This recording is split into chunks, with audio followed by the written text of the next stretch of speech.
Terima kasih pemirsa, Anda masih bersama kami dalam Kominfo Newsroom. Pemirsa, Menteri Keuangan Sri Mulyani Indrawati mendorong generasi muda untuk berkontribusi dalam memperkokoh kesatuan dan persatuan Indonesia. Hal itu seiring masyarakat tanah air yang memiliki berbagai perbedaan, baik suku, agama, hingga kebudayaan. Menteri Keuangan Sri Mulyani mendorong generasi muda untuk berkontribusi dalam memperkokoh kesatuan dan persatuan Indonesia. Seiring masyarakat tanah air yang memiliki berbagai perbedaan baik suku, agama, hingga kebudayaan. Melalui program Kemenku Satu Negeri yang tahun ini bertema Satu Cita Majukan Indonesia.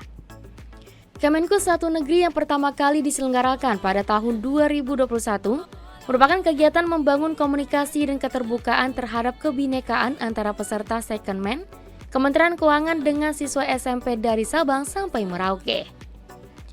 Program ini diikuti sebanyak 150 peserta didik dari Sabang hingga Merauke, bahkan Sarawak, Malaysia melalui seleksi beberapa indikator diantaranya dilihat dari tekad para pendaftar untuk menjadi penggerak toleransi dan kebersamaan serta kemampuan komunikasi, akademis, motivasi, dan sebagainya. Sementara untuk tujuan utama program ini adalah memupuk dan mengembangkan nilai-nilai kebinekaan, perdamaian, toleransi, serta meningkatkan kompetensi sosial dan kultural.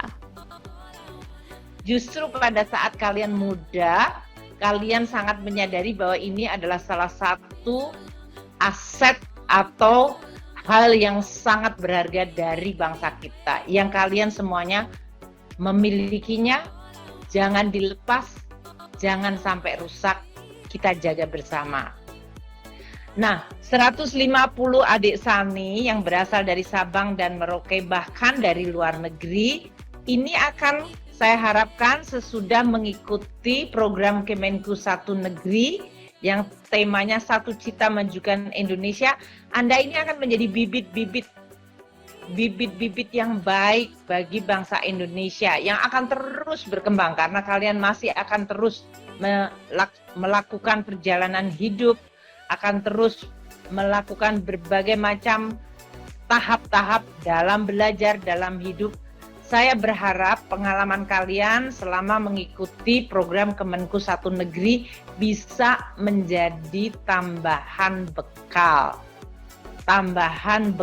untuk kalian menjadi manusia yang terus menjaga Republik Indonesia, yang bahkan bisa ikut mentransformasikan, mengubah Indonesia menuju negara yang maju. Kalian diharapkan akan menjadi bibit-bibit yang terus membuat kokoh persatuan dan kesatuan. Direktur Pembinaan Pengusahaan Mineral Sugeng Mujianto memfokuskan terbitnya Peraturan Presiden Nomor 55 Tahun 2022 tentang pendelegasian pemberian perizinan berusaha di bidang pertambangan mineral dan batu bara.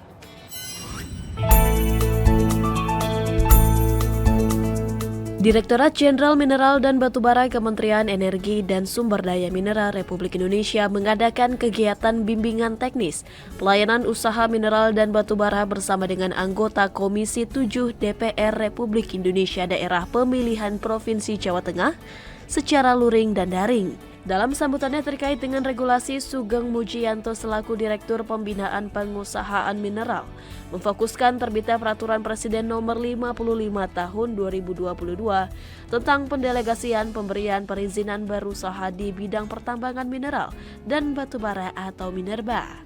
Dengan terbitnya Perpres tersebut, pembinaan, pengawasan, dan pelaksanaan pertambangan mineral bukan logam dan batuan dapat dilakukan lebih efektif dan efisien. Mulai dari Undang-Undang 4, Undang-Undang 3 yang mengamanatkan seluruh perizinan ke pemerintah pusat, namun dengan adanya situasi kondisi maka keluarlah Perpres nomor 55 tahun 2002 tentang pendelegasian pemberian perizinan berusaha di bidang pertambangan mineral dan batu bara yang mendelegasikan beberapa kewenangan pemerintah pusat kepada pemerintah daerah. Sejalan dengan Sugeng, anggota Komisi 7 DPR Republik Indonesia Dapil Jawa Tengah, Rofik Hananto, mengapresiasi pemerintah atas terbitnya Perpres nomor 55 tahun 2022 yang menjadi bukti bahwa aspirasi dari masyarakat dan stakeholder yang ada di provinsi didengar dan diimplementasikan oleh pemerintah. Diharapkan dengan adanya Perpres ini dapat mengurangi kerusakan lingkungan yang ada di Jawa Tengah melalui kaidah pertambangan yang baik, pembinaan dan pengawasan oleh daerah menjadi lebih baik, dan kekayaan alam yang ada dapat mensejahterakan masyarakat.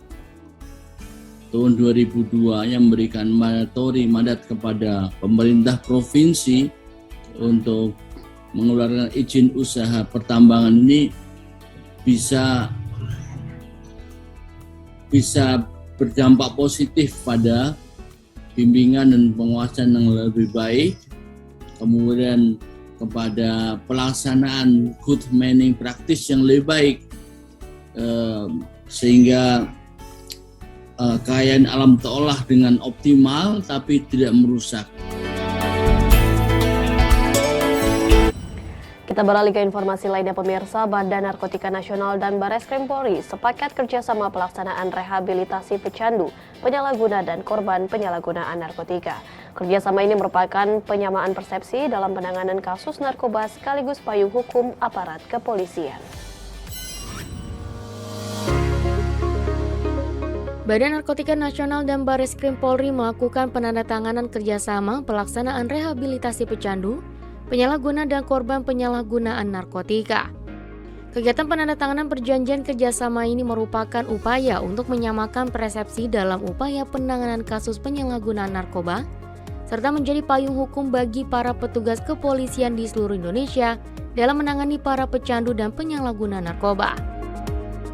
Dengan adanya kerjasama tersebut, maka pasal 127 Jungto pasal 54 Undang-Undang Nomor 35 Tahun 2009 dapat diterapkan secara optimal.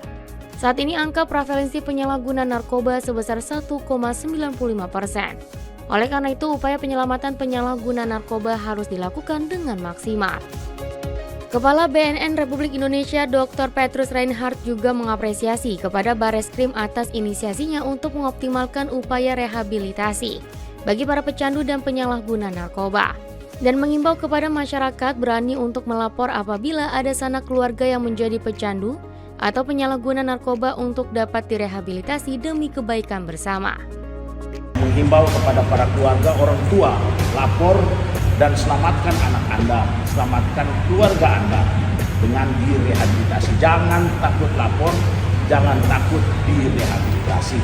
Karena ini adalah tugas kita bersama untuk menyelamatkan, sekali lagi untuk menyelamatkan. Kementerian Kesehatan Republik Indonesia turut memeriahkan gelaran tahunan Pekan Raya Jakarta 2022 dengan mengisi booth mengenai transformasi digital kesehatan sekaligus menyediakan layanan vaksin booster COVID-19.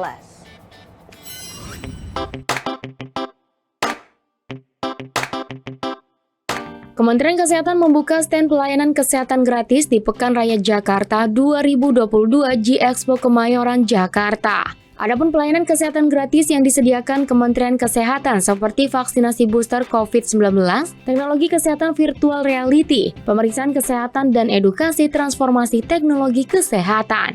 Menteri Kesehatan mengimbau agar selama berada di stand pelayanan kesehatan untuk tetap mematuhi protokol kesehatan, serta menyegerakan vaksinasi dosis lengkap dan booster yang telah disediakan dalam stand di Pekan Raya Jakarta. Pengunjung yang ingin mendapatkan pemeriksaan kesehatan gratis dapat mengunjungi stand di Hall B2 G-Expo Kemayoran yang dibuka Senin hingga Jumat mulai pukul 4 sore sampai dengan 10 malam waktu Indonesia Barat. Sementara untuk Sabtu dan Minggu dimulai pukul 11 siang sampai dengan 7 malam waktu Indonesia Barat. Teman-teman di DTU ya, Mas Triadi yang sudah membangun booth Kemenkes di PRJ ini pertama kali Kemenkes melakukan hal ini. Dan kita juga memberikan layanan gratis. Pemirsa, usai jeda kami akan kembali dengan informasi migrasi digital, sarana peningkatan kualitas siaran Batik TV. Usai jeda sesaat lagi.